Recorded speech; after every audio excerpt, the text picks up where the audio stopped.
Hey everybody, so this is a special SLAP School series focused on your mindset and how having the right mindset actually has a dramatic, if not the biggest impact on the success of your business. And so Annabel Fitzsimmons is a very old and very dear friend of mine from Toronto, Canada, who I don't even know how we first met, but we have theater in common. We have the fact that Annabel tried to get me to do Pilates for a long time in common, and I was a difficult customer.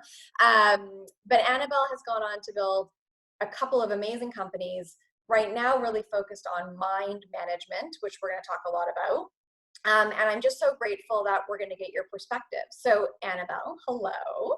Hi, thanks for having me. So happy to have you. So can you just tell us a bit about you and your company and sort of how it came to be, and what your theory is about mindset? How does that tie into the company that you built? Well, I've been in the health and wellness industry for about 20 years, teaching yoga and Pilates and meditation.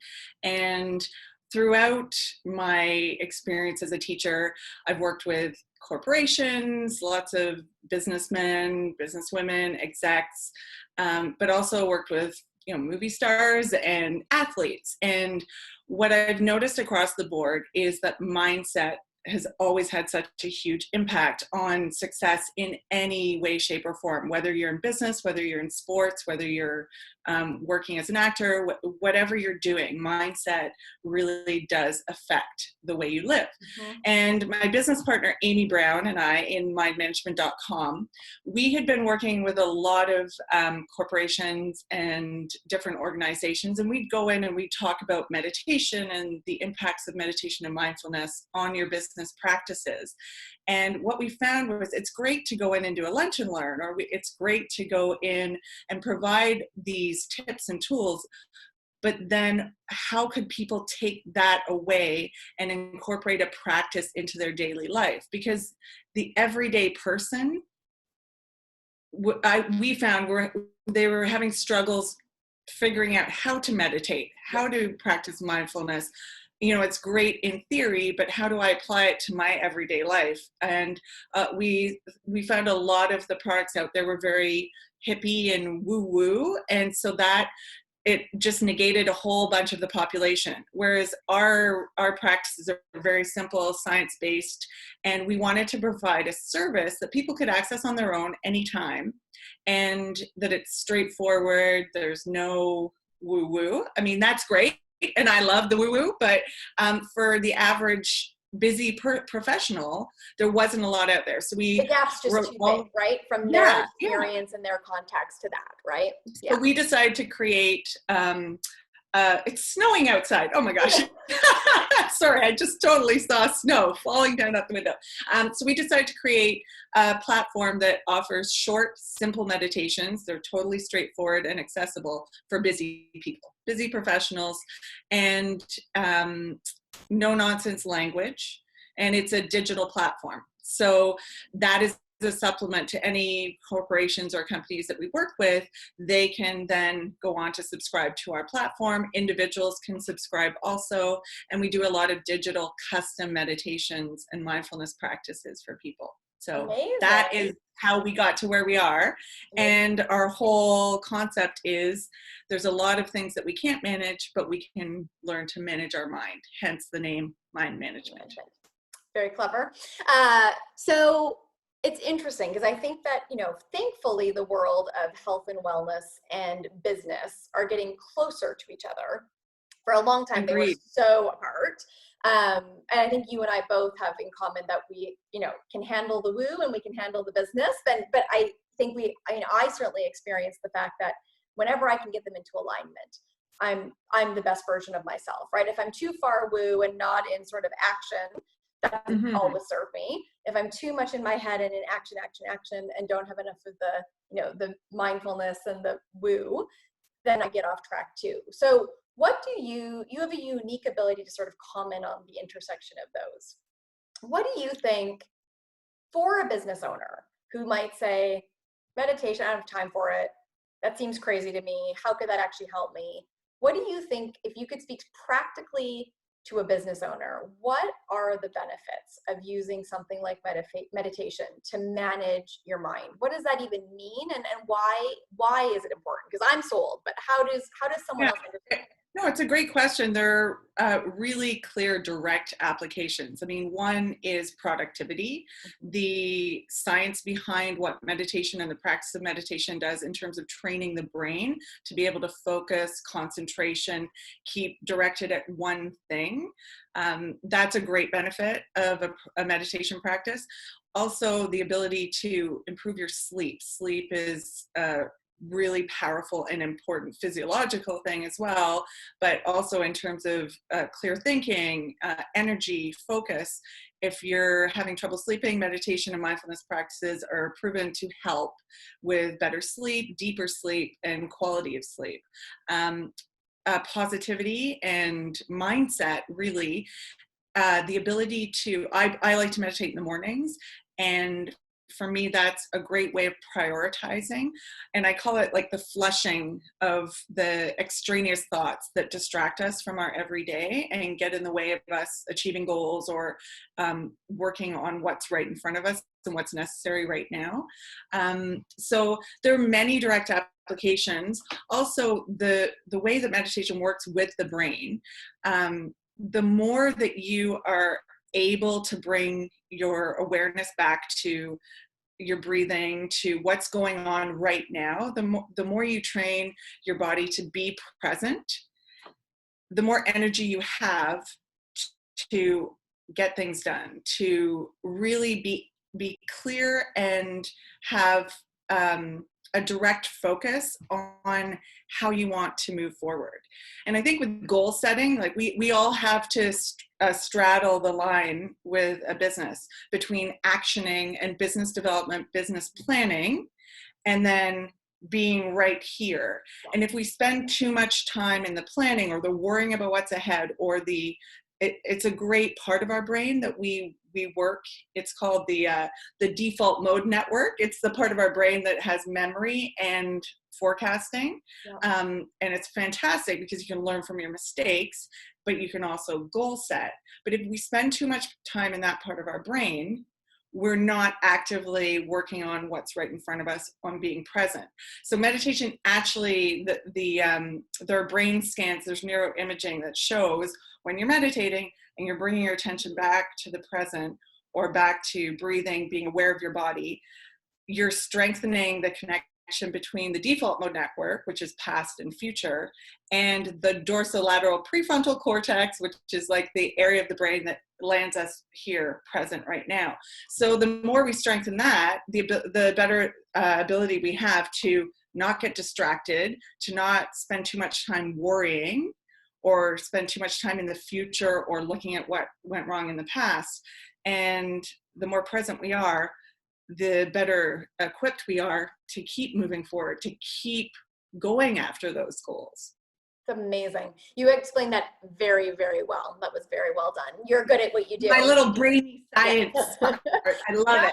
And I think, it's so interesting because I was talking with an entrepreneur recently who was feeling a lot of anxiety about things happening in their business. And I said, I acknowledge how you're feeling, but I also want you to know that if the practical part of your brain can understand this, the energy that you need to solve these problems, you're using up in anxiety, right? You're wasting it. So if I can appeal to the practical part of your brain, right? Like this anxiety is actually wasting the critical energy and time that you have, that you actually need to solve the problem. The problem is real. I'm not saying it's not, but the anxiety is eating up what you need to solve it. So then, so actually, it's taking you away from the problem itself, right? Exactly. Yeah.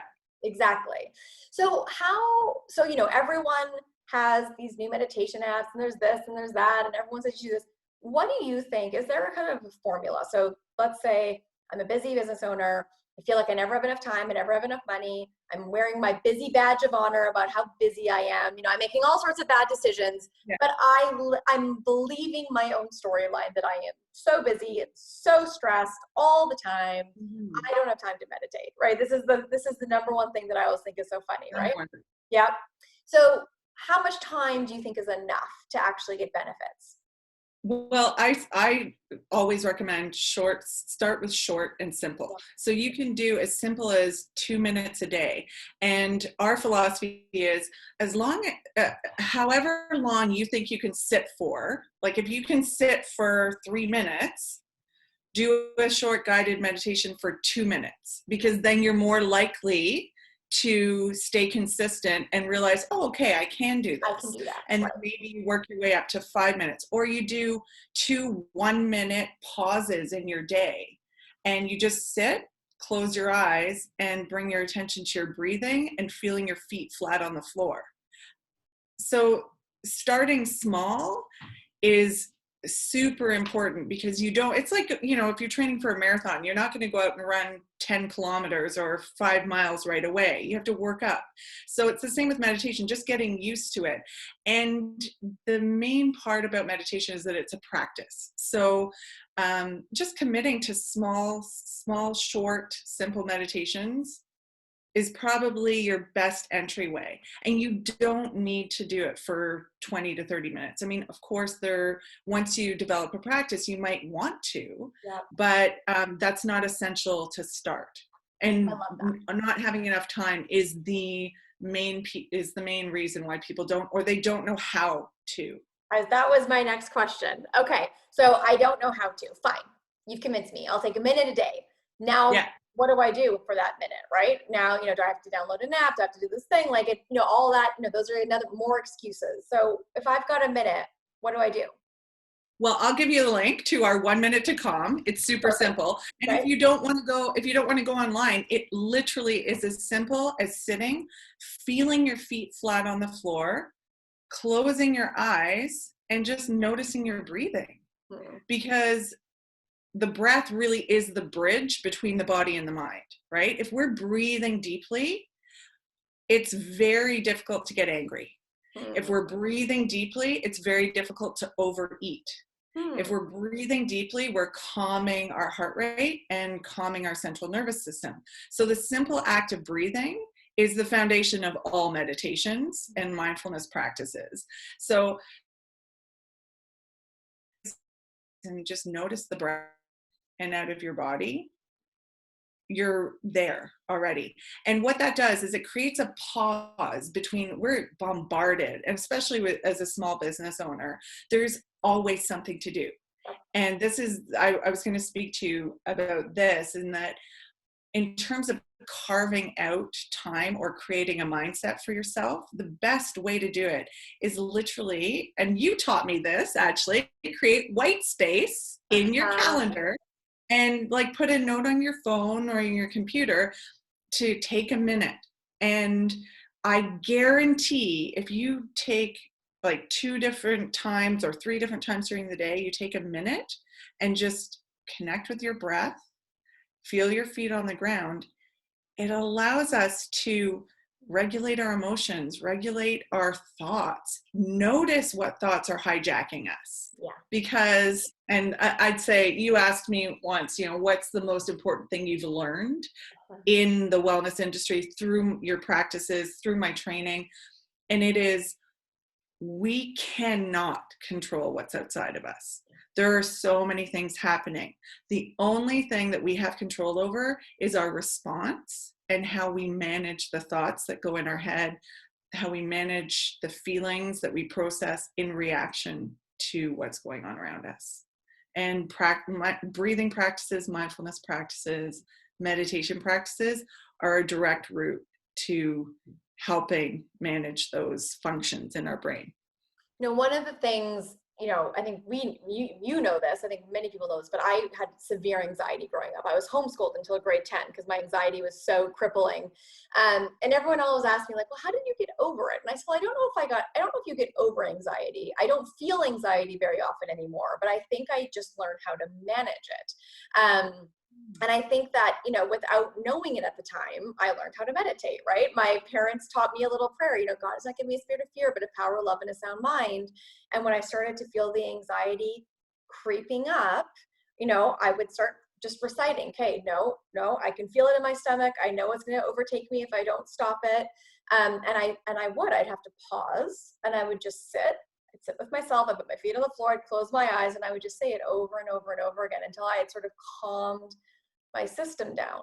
And it's funny, just recently I was thinking to myself that I'm working too hard. I'm losing some of my habits that I know are really important. Um, and it's not complicated, right? I think people feel like there's going to be this big magical big thing they're going to do to change their life, or it's going to be so hard to change their life. And the thing about that stupid phrase, right? How did I overcome anxiety?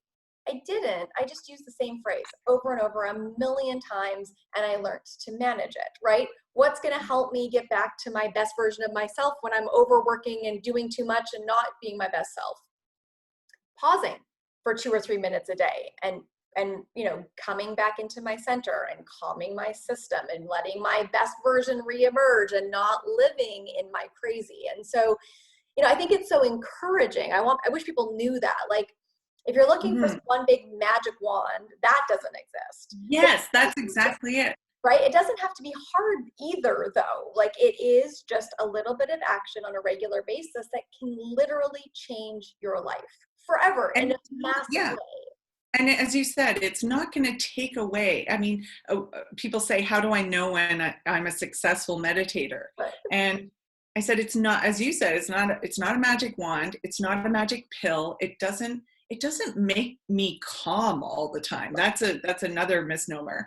I mean, ask my children.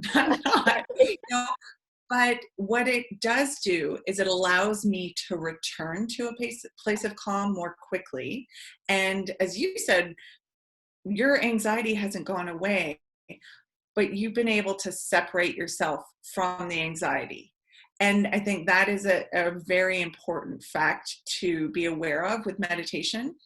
You are not your thoughts. We are not our thoughts. They are like clouds passing through the sky. If we attach weight to them, then they become us, right? But we are not our thoughts. And if we can just acknowledge our thoughts, see where our traps are, because we all have self-sabotaging traps. But the more aware you are of what's happening in your mind, in your body, the better equipped you are to make the better choices. As you said, let the best version of yourself come out. It's funny. That makes me think, I haven't thought about this in a long time, but I used to describe my anxiety like a burlap sack, where, people who know me now and knew me then will be like, well, what happened to you? You're so social and outgoing and you travel and all these things. And I say, no, I was actually always like this. Like, if you talked to my immediate family who knew me as a kid, when I didn't have anxiety, I was full of energy and life. And I'm still me. My anxiety muffled me. It was like this burlap sack that came over top of me and muffled me being my truest self. And I used to say that the analogy I used in my brain was, oh, the burlap sack is coming. I've got to get it off. I've got to, it's muffling my voice. It's not letting me be me. And I feel like, that analogy with meditation is, right? All of us are capable of being our best selves. It's already in there. We don't have to find it. We don't have to work on it. We just have to unveil it, right? We have to give ourselves enough space that best version can come out. And I feel like, whether people struggle with anxiety in a serious way or just the regular busyness of life and getting stuck in bad habits, like, isn't it such a relief to think we don't have to fix ourselves? We just actually have to connect with ourselves and just let ourselves out, reduce the crap that's in the way of our best selves, I think. Yeah, it's the flushing, right? The flushing of the extraneous stuff. And I mean, it doesn't mean you're not going to feel less. Like, I still feel fear. I still feel frustration. I still feel anger, but I can acknowledge it and know that that is going to pass and that is going to go through and I'm going to come out the other side, and I can choose what thought to take me through to the other side of that. I have never thought of it this way, and you tell me if this is a bad way to think about it, but the way you're talking about it, right? It's almost like meditation is a skill. It's, it's a tool in your toolbox, right? I think that tool.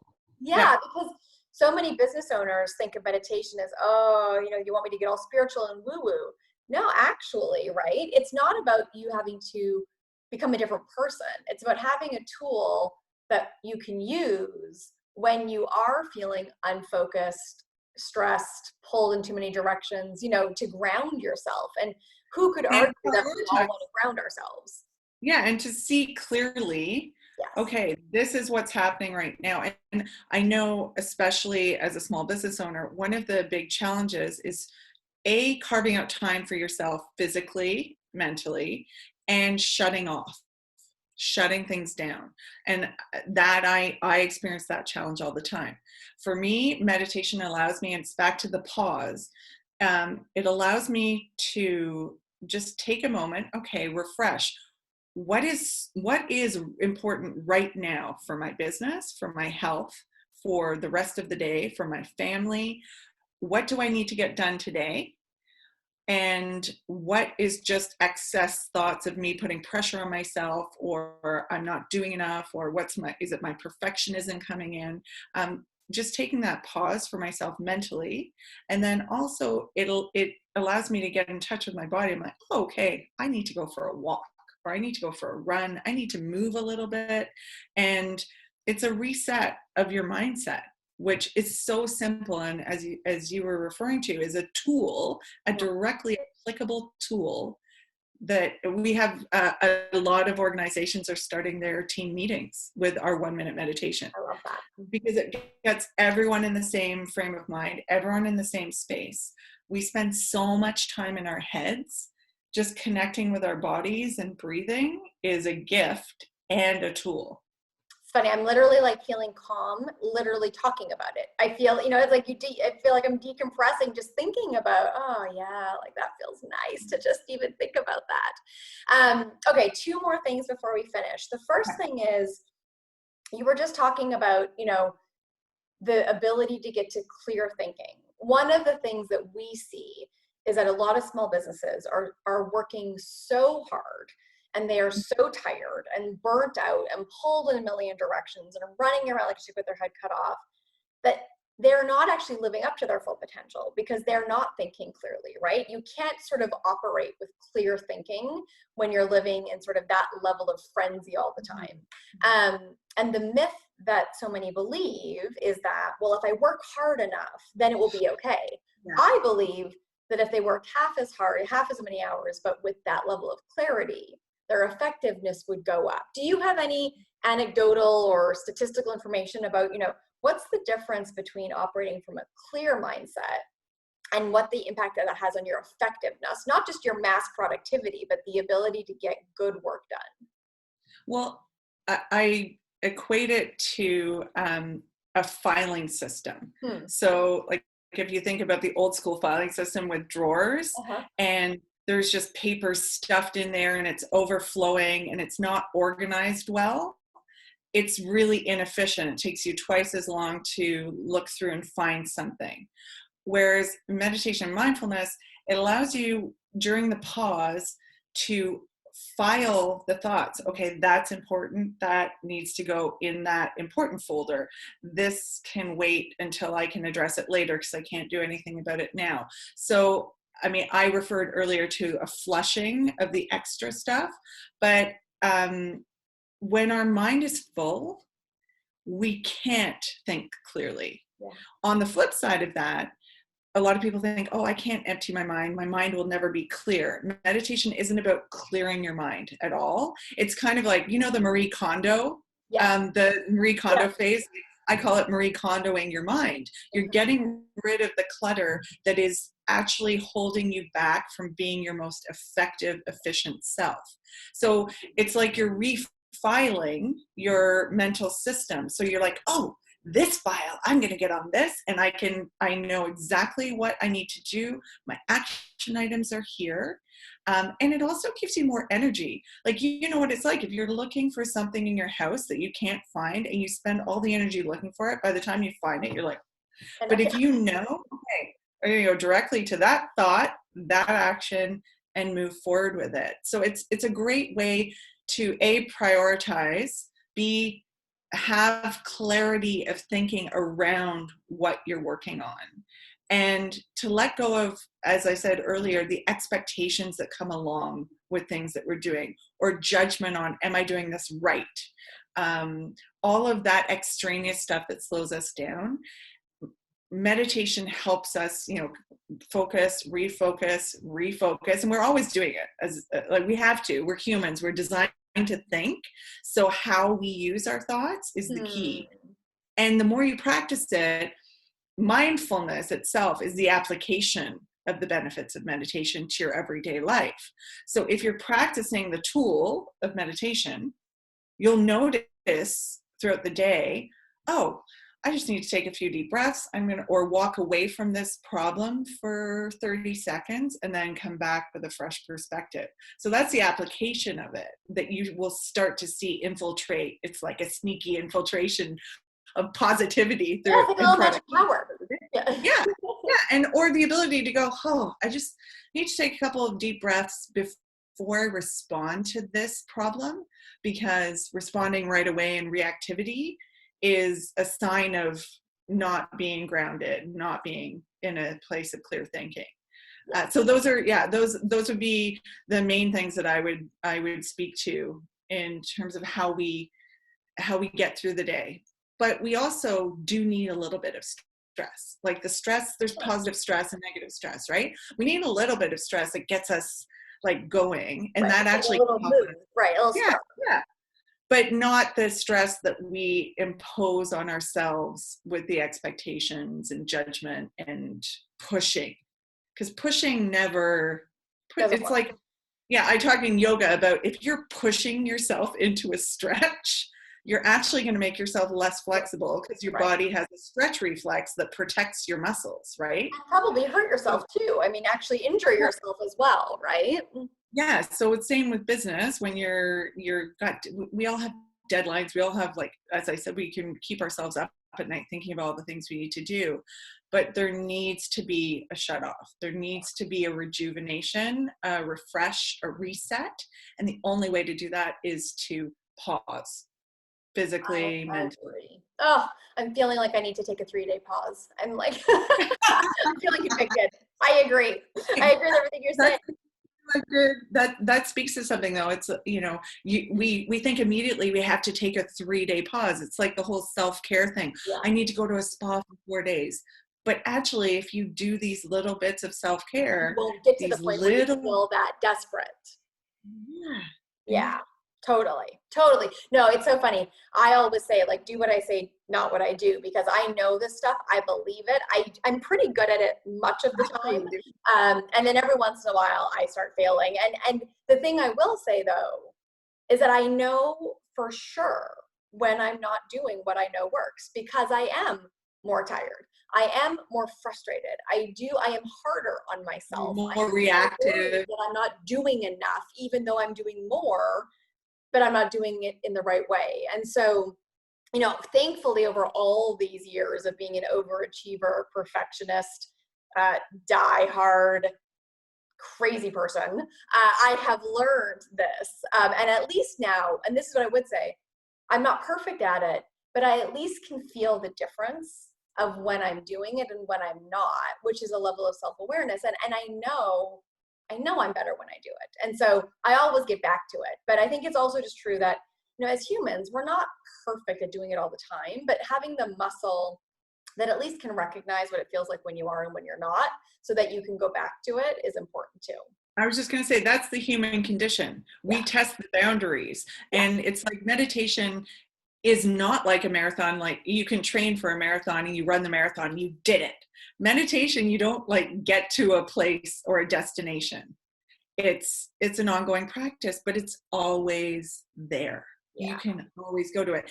And as you said, we have internally, we have these checks and balances, and all of us will hit a point where, okay, we can't go any further down this road, or we're going to get sick, or we get sick, and it reminds us, all the things that we didn't do, didn't eat well enough, we didn't sleep well enough, we took on too many things. Are you talking about me right now? But I do think it's been interesting watching you over the last 17, 19 years, how much you have incorporated these things into your life, which you didn't at all. No, I was the chronic problem child in all of these areas.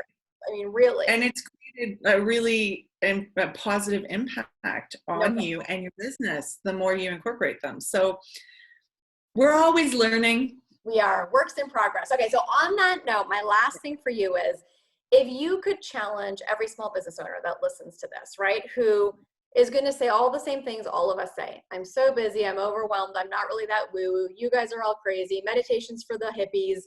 I don't have any time. I work back to back. I've got all this pressure on me. I don't have any, all the things.